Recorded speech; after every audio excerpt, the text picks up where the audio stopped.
بسم الله الحمد لله رب العالمين والصلاة والسلام على رسول الله صلى الله عليه وسلم. ساكو حال لجوجا جيلي دين لعناها لجوجا عبد الله بقى إلى الصعدة هل كان سنة جيل راعية تيجي بارقفك هاي جيل واكلا ساكا ما شاء الله.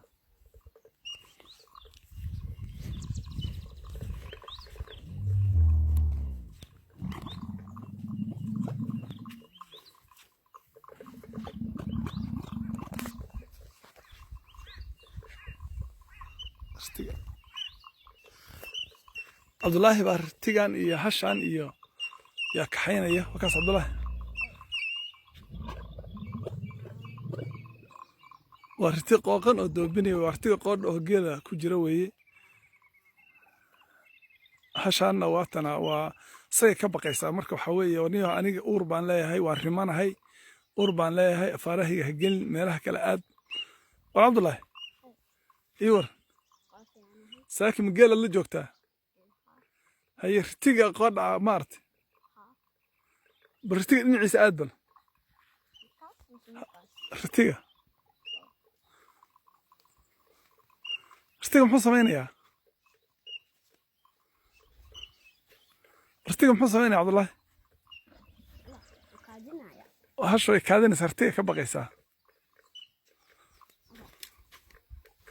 ارتقى كبقيسا استينا واكنا هشينا واتنا ما دقاقيسو جيل عادي waxaa markuu tuuga area jooga ma dhaqaaqayso saasay u goojinaysaa maanta dhan ma dhaqaaqayso istiga wartiga qoodha waxa la awrta qoodha dadka way cuntaa wala iska ilayaa wasaddexdii alif bulay irtiga wartiga anaga leh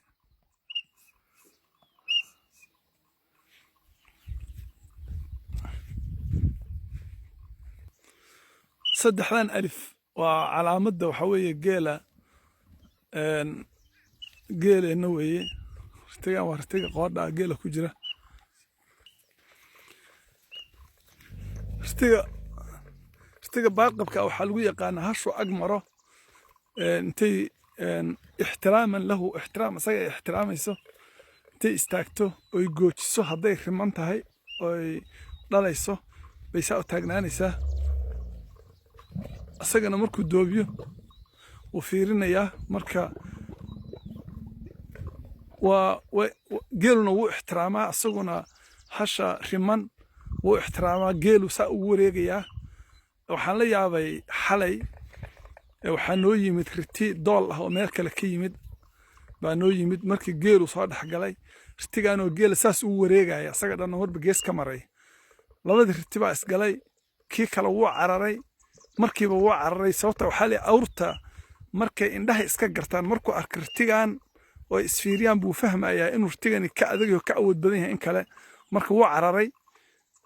kii markuu cararay kan xasaasu geel ugu wareegaya xalay dhan hadda geelu saas ugu wareegaya marba halbu ag tagaya uu fiirinayaa hashuna hadday